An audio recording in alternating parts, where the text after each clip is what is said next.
와, 이걸 찍었다고? 와, 우리 진짜 작가님 대박. 와, 이게 그 쌍용을 살린다는 그 이모션이야? 찐 애사심으로. 근데 좀 잘 찍지 그랬어. 네, 안녕하세요. 모카 김한영입니다. 많은 독자님들께서 계속 스파이샷을 보내주고 계세요. 정말 감사합니다. 그런데 오늘은 독자님이 아니고 저희 작가님께서 휴가를 가시다 말고 갑자기 사진을 찍으셨어요. 와, 정말 대단한 애사심입니다. 이런 애사심 있는 분들이 저희 모카에 많이 와주셔야 돼요. 참고로 저희 부인하고 있어요. 혹시 자기가 능력이 조금 된다고 생각하시면 지원해주세요. 제 후임으로. 아니야. 아니고 작가님들도 더 많아지고, 정말 PD님이 정말 일이 많으시고, 아유, 야근 너무 많으셔갖고 이제 PD님 더 오셔야 되고요. 이렇게 많은 분들이 좀 모여야 되는 거죠. 그리고 출연자도 이제 많이 뽑고 있습니다. 꼭 제 얼굴을 봐야 되는 게 아니고 아름다운 여성분 얼굴을 편집하시는 분들도 이제 생긴다고. 진짜요.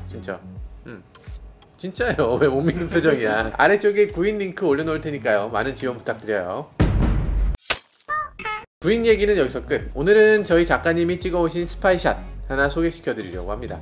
요즘 굉장히 인기가 핫한 자동차 브랜드인데요. 쌍용입니다.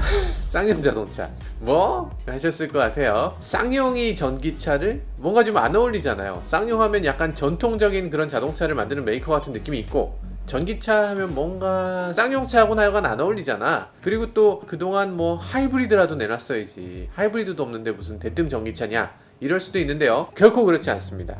전기차는 사실 그냥 배터리, 모터 이렇게만 있으면 가는 거잖아요. 하이브리드는 더 어려울 수 있습니다. 가솔린 엔진, 가솔린으로 잘 달려야 되고, 그리고 모터 기술 이것도 다 있어야 되고, 사실상 이 가솔린이나 모터나 둘 중에 하나만 잘못돼도, 아니면 그 둘이 믹스되는 것만 잘못돼도 문제가 생기기 때문에 더 힘들어요. 하이브리드에서 엔진하고 변속기만 빼면 전기차 아니냐, 이렇게 말씀하시는 분들도 계셨는데, 현대차의 아주 고위 관계자가 그렇게 말씀하셨는데 사실 그렇게 만만한 건 아니긴 해요. 그리고 많은 분들이 모르고 계신 게 있는데, 쌍용차가 사실 하이브리드 기술을 갖고 있습니다.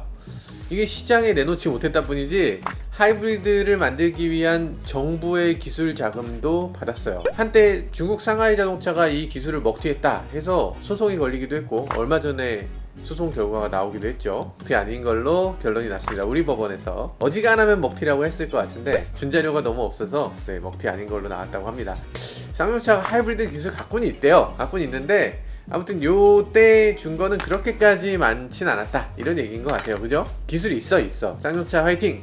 여튼 쌍용차 여러가지 기술력이 있는 회사인데, 그런데 갑자기 전기차를 내놓는다니까 뭔가 놀랍긴 합니다. 쌍용차의 코란도 기반의 전기차 이모션 함께 살펴보시죠. 일단 요번 스파이샷보다 먼저 티저를 한번 살펴볼까요? 티저 사진 보니까 와, 멋있긴 한데 반응이 썩 그다지 좋진 않습니다. 왜냐면 이 코란도가 처음 나왔을 때 많은 사람들이 불만으로 삼았던 것이 티볼이랑 너무 닮았다는 게 불만이었거든요. 근데 지금 이모션이 됐을 때 어쨌든 티볼이랑은 달라야 되잖아. 근데 왜 말이 못하냐고! 느낌상 좀 비슷한 것 같아서 이 반응이 그렇게 썩 좋지만은 않습니다. 그래도 조금 다행인 건 범퍼 라인이 약간 기존 코란도하고는 조금 다른 느낌이 들어요. 약간 더 튀어나온 것 같은 느낌이지. 그래서 이 정도라면 훨씬 낫네. 스파이샷을 보면 외관은 그냥 코란도네. 이게 이모션이라고 생각될 수 있는 여지가 전혀 없는데요. 딱 보고서 이모션인 거 알았어요? 코란도 페이스리프트일 수 있잖아요. 그림이 다 막혀 있어가지고. 그릴이 만약에 페이스리프트였으면 조금이라도 열었을 텐데 이건 다 막았으니까 이건 전기차일 수밖에 없다. 그러니까 그릴이 막혀있고 충전 포트도 있고 뭐 모든 면에서 어쨌든 이건 전기차일 수밖에 없다 라고 딱 보였다는 거군요. 뭐 외관에서는 거의 큰 차이가 없었더라. 그렇군요. 일단은 기존 코란도하고 크게 다른 외관은 아니라고 하고요. 근데 외관에서 조금 다행스러운 건 지금 그릴 부분에 여는 게 없고 팬더 부분에 여는 게 있거든요. 그러니까 충전을 하게 되면 충전을 앞쪽 팬더에서 하게 되는 모양이에요. 뭐 뒤쪽에 있으면 더 좋겠지만 어쨌든 옆까지 온 것만 해도 훨씬 다행입니다. 왜냐면 옆에만 있어도 앞으로 주차했어도 충전하기 편하고 뒤로 주차해도 어느 정도 전기가 닿는 차도 있어요. 간혹 닿는 차가 있고 못 닿는 경우가 있고 주차장 따라서 다른데 어쨌든 옆에만 있어도 훨씬 더 충전할 수 있는 여지가 조금 더 늘어납니다. 헤드램프 밑에 DRL처럼 이렇게 돼 있는 부분이 있는데 이게 파란색으로 칠해져 있네요. 헤드램프만 딱 봐도 아 이거 친환경차구나 이렇게 느낄 수 있도록 이렇게 표시를 해놨군요. 멋진데? 약간 BMW 느낌도 나고. 근데 이 전체적으로 라인이 굉장히 날카로운 라인이 하나 들어가서 차가 조금 더 날렵해 보이고 기존 코란도보단 훨씬 낫다. 이 분위기를 봐서는 쌍용차가 앞으로 디자인에서 뭔가 큰 일을 저지를 것 같다는 생각이 들어요. 이제는 사고 싶은 차를 잘 만드는 회사가 될 수 있지 않을까 뭐 이런 생각이 듭니다. 근데 여기 후면으로 넘어가기 전에 지금 이상한 건 뒤쪽에 주유구에 네모 찍찍이가 붙어 있어요. 이게 어떻게 전기차인데 왜 뒤에도 있지? 이게 두 가지를 생각할 수 있습니다. 타이칸 같은 차 보면 완속 충전 포트가 있고 급속 충전 포트가 있거든요. 이렇게 충전 포트가 두 개 있는 차들이 있어요. 완전 초급속 충전을 위해서 이렇게 두 개가 있는 건데 얘도 혹시 300kW짜리 정말 급속 충전을 할 수 있게 이렇게 두 개로 만들었나? 그거 아니면 예전에 코란도 위장막을 그냥 재활용해서 코란도 다 위장막 썼으니까 이거 버리지 말고 다음에 전기차 나올 때 써야 되겠다 하고 여기다가 써서 그냥 실제로는 아무것도 없는데 찍찍이만 있을 수도 있는 거죠. 그죠? 에이 그럴 리는 없겠지. 아닌가?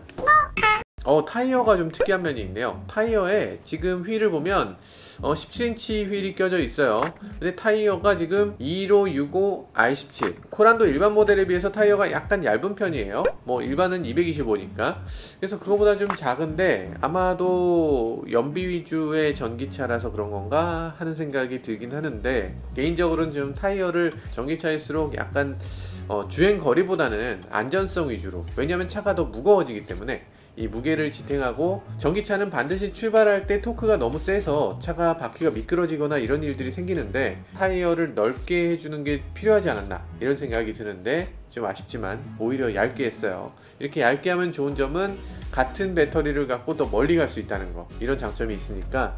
근데 그것보다 중요한 건 EV 전용 타이어가 새롭게 나왔습니다. 요번에 넥센하고 쌍용차가 어쩌면 공동으로 이런 것들을 개발하게 된 것 같아요. EV 전용 타이어가 그동안 없었는데 여기 보면 지금 테스트 단계의 타이어라서 그런지 트레드웨어 하고 아무것도 안 써있고 트랙션 하고 아무것도 안 써있고 템퍼러처도 아무것도 안 써있습니다. 그러니까 이 타이어 자체는 여름용 타이어나 퍼포먼스 타이어로 보이진 않잖아요. 보통 한국 타이어에서 나온 EV 전용 타이어들을 보면 안쪽에 흡음재가 들어있죠. 한국 타이어의 EV 타이어는 약간 저소음 기능이 있고, 그리고 고속에서 강력한 토크를 막아주는 그런 기능도 있고, 무게도 어느 정도 버텨주는 그런 퍼포먼스 타이어를 뜻하기도 해요. 지금 이 타이어는 퍼포먼스하고는 굉장히 거리가 먼 타이어인 것 같고, 이 안에 흡음재가 들어있다면 아마 EV 성능을 더 높여줄 수 있는 그런 타이어라는 생각이 들고요. 만약에 그런 의미가 아니었다면 연비를 높일 수 있는 타이어로 그렇게 만든 게 아닌가 뭐 이런 생각도 들기도 합니다. 파워트레인은 어느 정도 공개가 됐습니다. 140kW라고 하고요. 우리가 흔히 아는 마력으로 치면 190마력입니다. 야, 코란도가 190마력이라고? 가솔린 1.5 터보가 그래도 마력이 높은 건데 그게 170마력이에요. 그거보다 20마력이 더 높고, 그리고 초기 토크가 굉장히 세고, 그러니까 아마 달리는 느낌에서 비교가 안 될 정도로 잘 나갈 겁니다. 지금 전기차를 아직 몰아보지 못한 분들 계실 텐데 전기차를 한번 딱 몰아보면 기존의 가솔린 차가 되게 시시하게 느껴져요. 이게 기존 가솔린 차하고 비교가 안 될 정도로 잘 나간다는 느낌이 듭니다. 출력 못지않게 중요한 게 배터리가 또 얼마나 멀리까지 가느냐 이걸 텐데요. 지금 들어가는 배터리는 LG화학 배터리가 들어간다고 합니다. 61.5kWh 배터리가 들어간다고 하는데, 이 같은 배터리를 넣고 코나가 굉장히 타이트하게 배터리를 사용하는데 406km를 간다고 하거든요. 그러니까 아마 코란도는 그렇게 타이트하게 세팅하지 않을 거고, 당연히 코란도가 불나면 이건 큰일 나니까 당연히 그러지 않을 거고, 코란도는 아마도 300km 중후반 정도 될 것 같아요. 왜냐면 지금 64로 406 그러면 61로는 아마 350, 60 되지 않겠어요?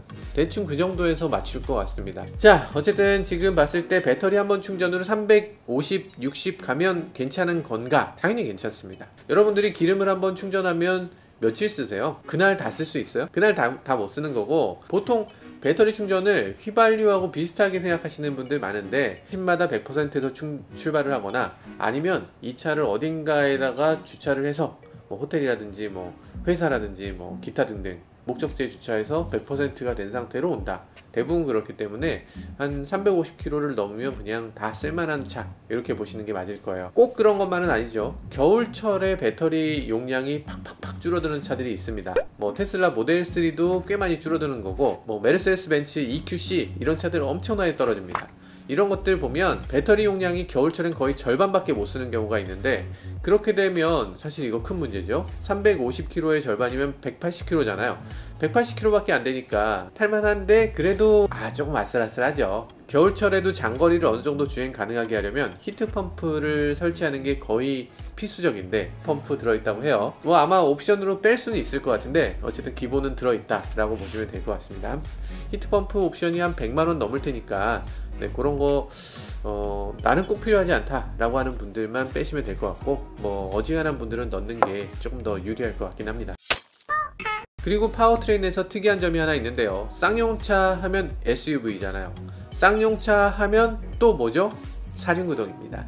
그래서 이 차에도 전자제어식 사륜구동이 들어간다고 합니다. 진짠가? E4WD가 들어간다고 하는데 그러면 반드시 모터가 앞뒤에 두 개가 있어야 되거든요. 전기차에서 이걸 구동축을 이용해서 뒤로 보낸다, 이건 현실적으로 있을 수가 없어요. 그런 차는 없습니다. 미래에도 생길 가능성이 없어요. 왜냐하면 너무나 비효율적이기 때문에. 그래서 전기차는 무조건 앞뒤에 모터를 두 개 달아야지 사륜구동이 되는데 얘가 그러면 모터 두 개의 버전이 나온다는 거야? 188마력짜리 모터가 있고 거기다 모터 하나 더 달아? 그러면은 몇 마력이 되는 거야?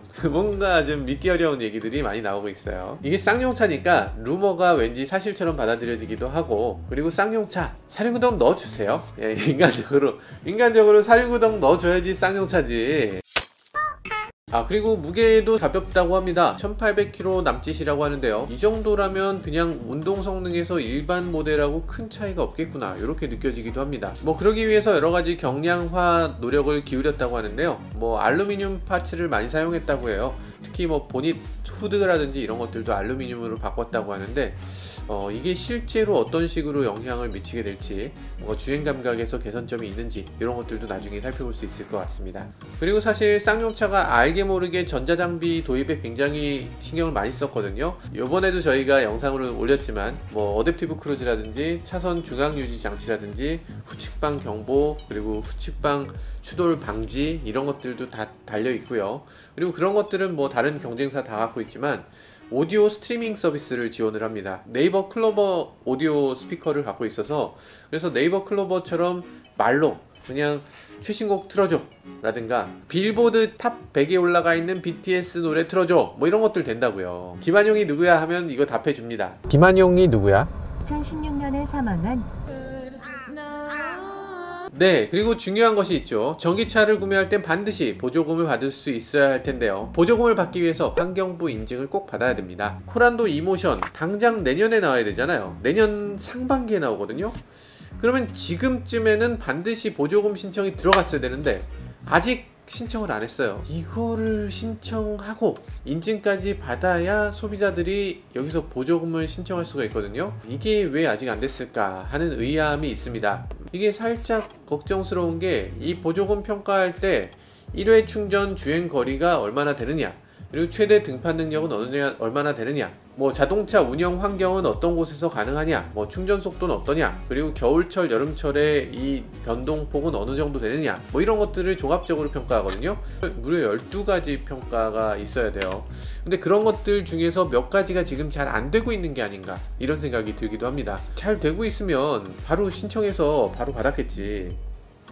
지금쯤 받아야 되는데 살짝 걱정되네. 출시가 조금 미뤄질지도 모르겠다는 생각이 살짝 그럴 리가 없지.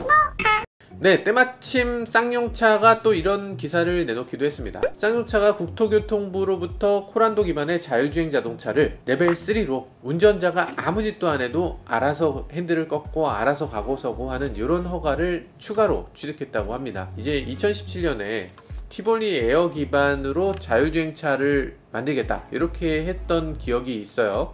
근데 그 이후에 지금 다시 한번 승인을 받도록 한 거죠. 일반 도로에서 시험 주행을 한다는 거니까 아마 여러분들도 조만간 자율주행 코란도를 만나게 될 수도 있습니다.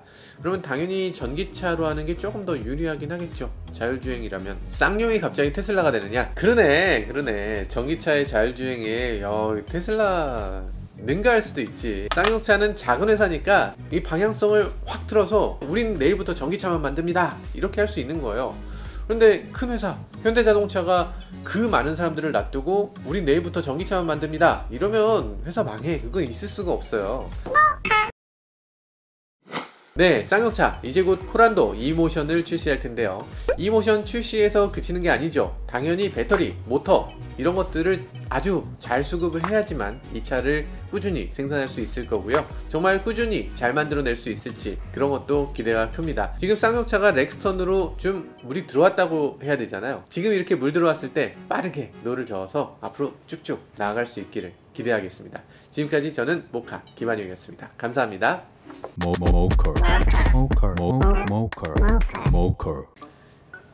쌍용 주식 사시나요? 쌍용 주식?